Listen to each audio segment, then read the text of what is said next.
Hey folks, I'm gonna take a little drive down, go get some coffee at the convenience store because I really don't like the coffee I make at home. I'm in the formula. This car needs to be driven, hasn't been driven much lately. I just finished watching Ann's video, her Eckhart Tolle reading. You're looking up at my chin because, well, mostly because it's the phone's in my lap. It'll probably end up at the floor if I take a hard enough turn. She had a good reading last night. It was somewhere in chapter 4 of his New Earth book about ego and pathologies and all that good stuff. That's great. Still strikes me though that someone can be so well versed in this stuff and not realize, maybe she is realizing in herself that she has the same frailties and the same flaws that the rest of us do. I don't think she ever denied that. I just think sometimes it's easier to cast aspersions on others that look like your own. It's easier to deal with when it's somebody else's problem. But you know, the old adage of the things you don't like in others that you can't stand are often the things you can't stand in yourself. And in that case, that proves out the mirror theory. But there was a very good part of that book that talked about someone, and especially being genuine in just being, not putting on a front, not trying to play a role. And you know, that's something I've always been, and it's something I've always been in trouble with, because the world wants you to play a role. The world wants you to be X, Y, or Z. The world wants you to react in a certain way. And I've never been that way. Every time I tried, I failed miserably. I've had better success being who I am. Unfortunately, for some relationships, being who I am is either something people can't understand or can't accept.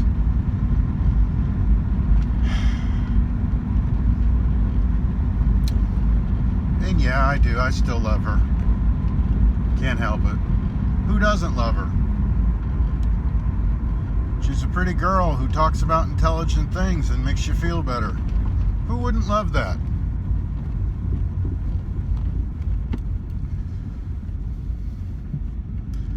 But I loved her for who she is, who she can be. What always irritated me was when she tried to put me into a box of her own spiritual understanding that didn't quite fit. That's where the friction was. I was just trying to be who I was, and she couldn't accept that because it didn't fit. I think she had a different view of who I was than who I really was.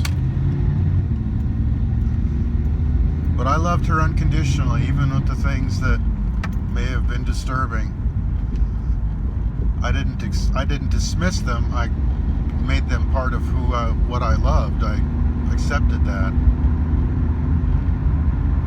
I don't think she ever really did that. I think she was hoping that she could somehow change a part of who I was, which, let's face it, most women do. They're going to change the guy to be whoever they want that guy to be, you know, to suit them. That's just how it is. That's not negative. That's just how people are.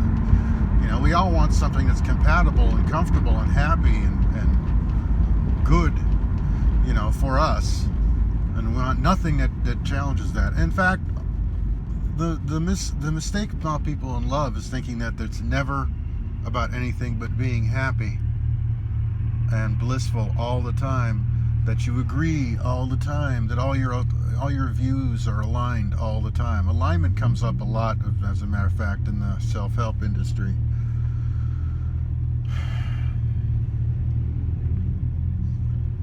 I am always in alignment with myself, whether you like it or not. I'm not going to try to be in alignment with you. We have to be in alignment with each other. So that's not possible, then we can't be together, I suppose. And I know that I made the mistake of trying to modify myself, not be disingenuous, but try to find something in myself that was in alignment with what she wanted me to be, and that was the first mistake.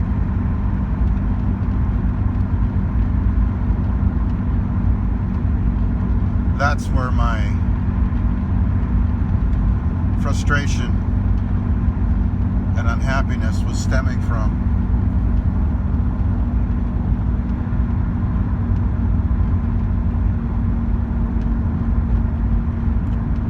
And it's unfortunate.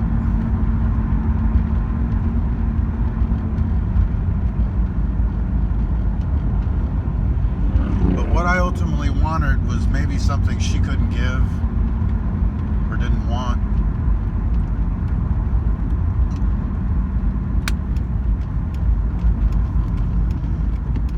What I wanted was just somebody who was being real and being with me, not examining me, not casting aspersions on everything I do really in a negative light, judging.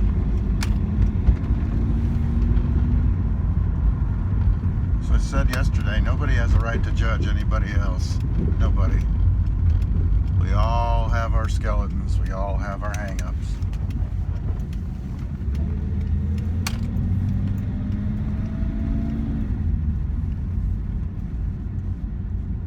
And I'm as much to blame as she is.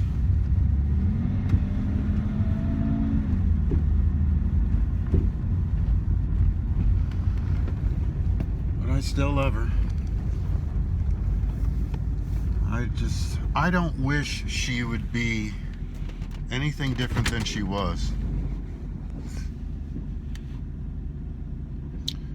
I don't wish that she would change anything about who she is. The only change I wanted was I wanted to see evidence in dealing with me of that teaching, of that edict, of that learning, and I didn't see it. And it's so sad because there's so much that we do share, but it seems like she was always looking for reasons that we weren't the same. And when she found something, I was judged for it. That's how I felt. Is that my interpretation? Sure. But when you're in a relationship with other people, you can't just think about what you feel. You got to figure out why you feel that way. And if it involves another person with you, you've got to explore that with them, not hold it against them. And that's how I felt. That was the message I received, whether it's through my own filters, whether it's through my own hang-ups. The fact is, that's the message that was received. And somebody who knows you and cares about you would take the trouble to make sure that the real message got through and not the one they know is going to get through, which takes effort. And I did a lot of effort in dealing and talking and being with her because I wanted to be with her, because I do value her, because she is incredible. But there are things about her that drive me up the fucking wall. I admit it. But those things are not what I define her by. Those things are not what made me feel what I feel for her. Those things are not what I fell in love with.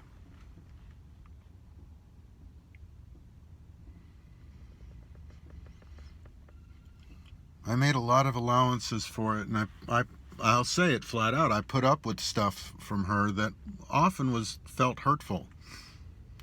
And when it finally got to a point where it was I needed this to not be hurtful anymore, I think she had gotten so used to me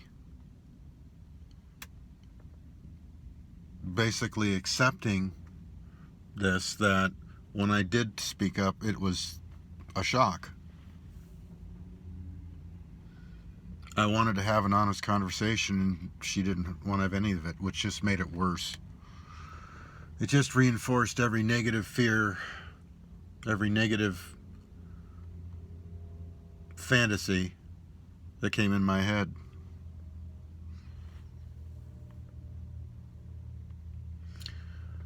I regret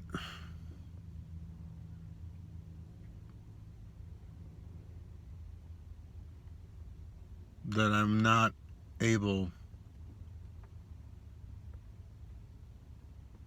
to just push off my own feelings because they weren't being acknowledged. I don't know if I regret that. That's not a good word. I shouldn't have to feel that way. Nobody should. What hurts me and what keeps me in this space is that there is still so much more about her and so much more of a connectedness that she doesn't even realize, and I can't even figure out, except that it's there. I don't want to figure it out. Not because I don't care, but because I don't think you can figure it out. Not with how we are in this world, who we are, how we function, what we think we know.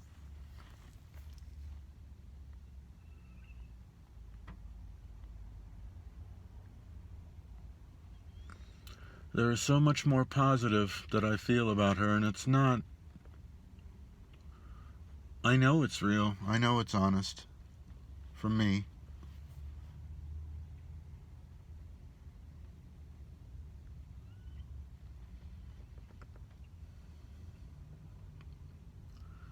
The reason I'm not continuing on with the friendship thing has nothing to do with the ego. It has everything to do with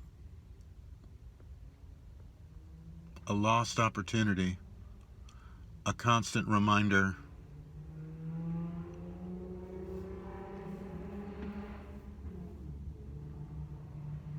And it's painful. And I'm tired of pain.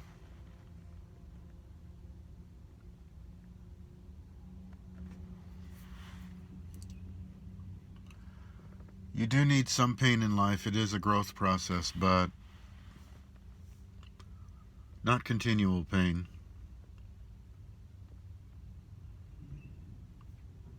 And a lot of these people say, well, you're choosing to have that pain. You're choosing to feel that way. No, I'm choosing to live.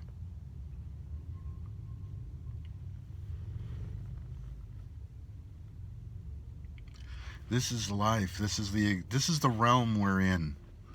And the realm we're in is in what you can see and what you can't. That's the realm we're in. They're intertwined, as they like to say.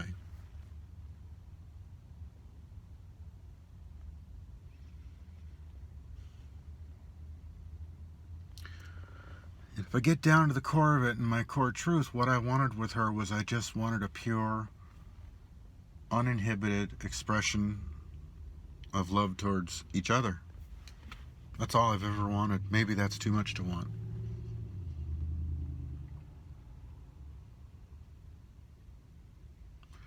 I know when I held her, I felt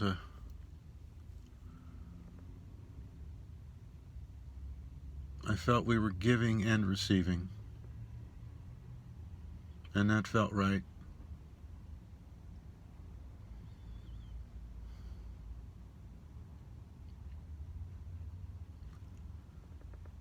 But there was resistance there too. I saw it. And it had nothing to do with me.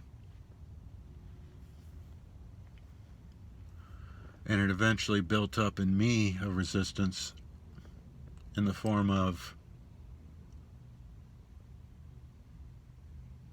doubt, insecurity, fear. Fear that I'd lose everything in losing the part that was most important to me. But now I wonder that if I ever really had that, or if it was delusional. And I resist that, which I know isn't good, because I don't think it was delusional.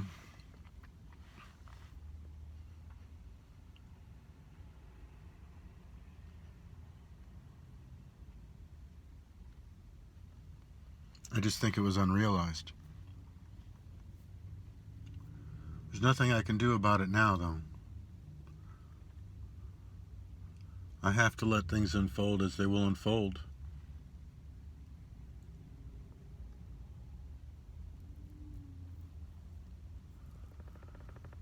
I'm not a broken man.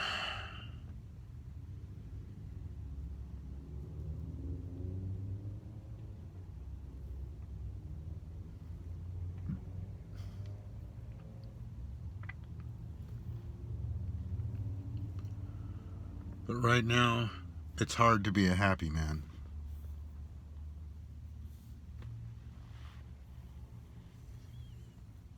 I don't want to fill my time with needless activity and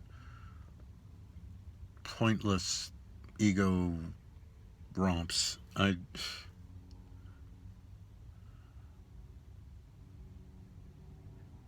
Maybe I'm wrong, but I feel like I was on the verge of a dream of the soul being realized. And I feel like it's been taken away. Again.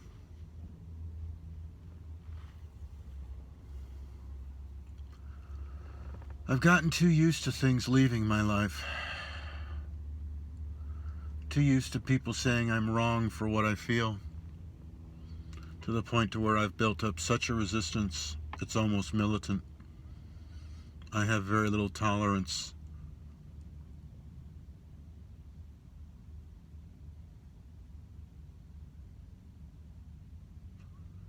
I won't be diminished.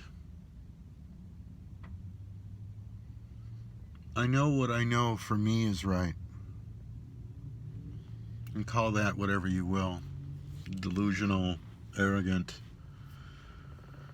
whatever. I don't care. I know me. I know my past. I know my makeup. I know my motivators, my catalysts. I know my demons.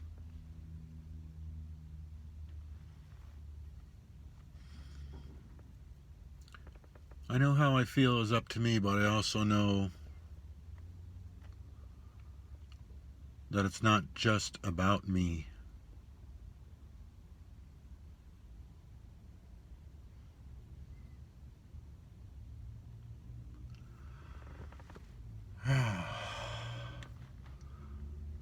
That's a lot of deep introspection for sitting in a Firebird in a parking lot.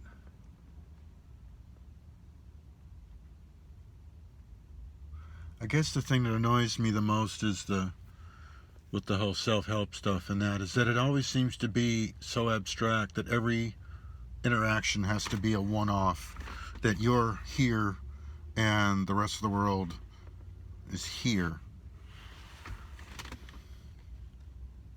It's almost like, a dissociative personality. I can't deal in this one, so I have to be another one to interact with you. I don't want to be, and I can't be anybody else. I've tried that. Way too much work for way too little payoff.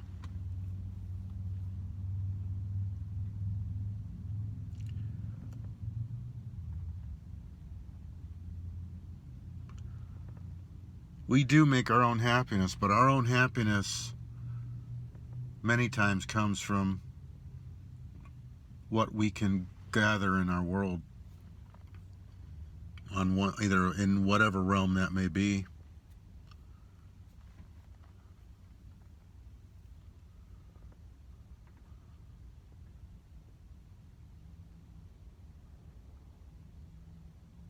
To be happy in a prison is not happiness. It's survival.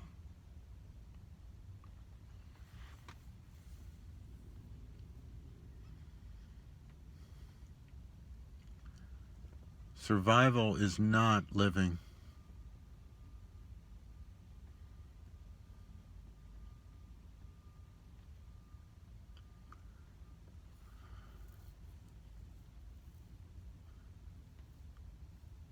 I don't know.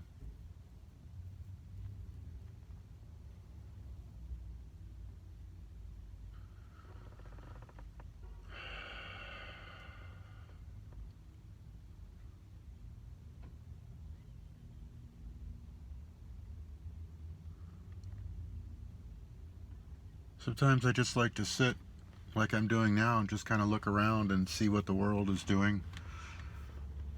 Think about all the stories taking place and wondering how involved the players are in the tale.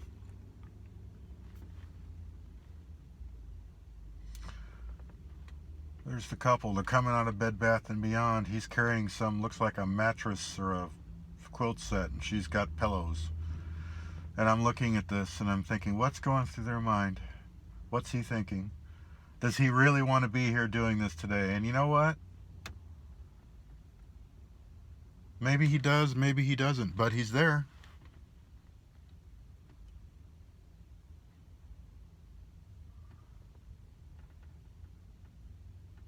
They're together.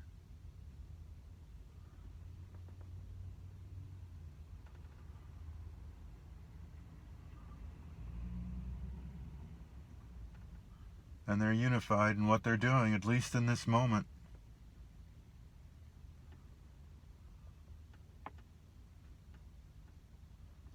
Individuals with a shared purpose, at least in getting bedding, right?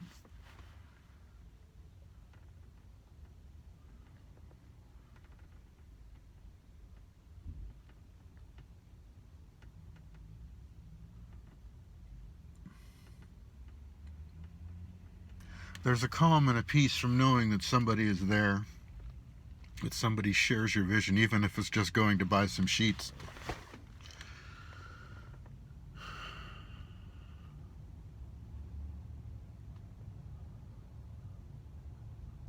It doesn't have to be because you can't live without them or this person defines you or they're a piece of you.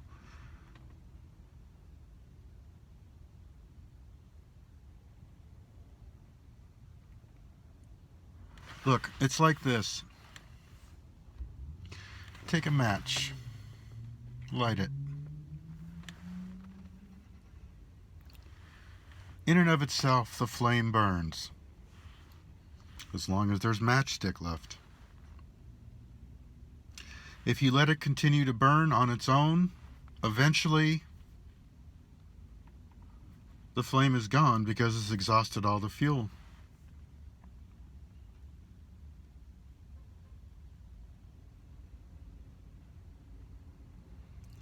Take that match while it's burning. Light a candle. Now the candle burns. Long and slow and soft. It will continue to burn for a very long time. The flame will quickly exhaust its fuel, but a flame applied to a candle will burn slowly, will not use itself up so fast.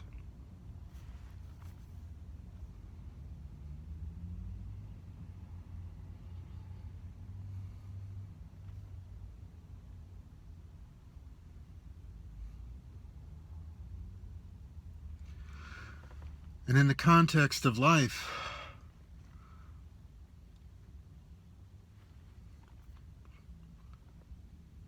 many relationships are just the match, just the flame. A loving relationship is the flame in the candle.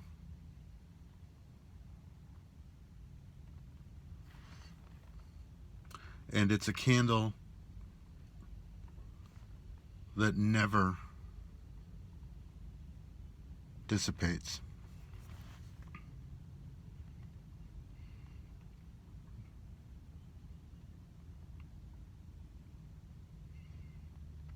The flame is nourished. The candle glows. It gives off light. It gives off heat. Some give off a pleasant smell, aroma.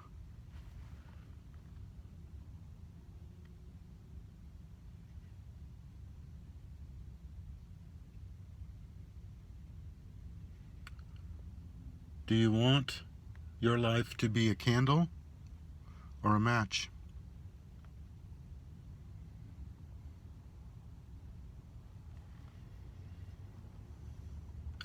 Candles take some care. Matches are disposable.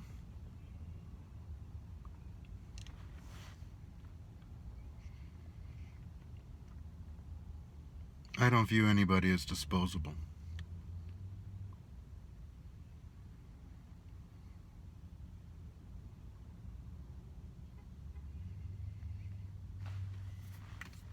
That's my blurb.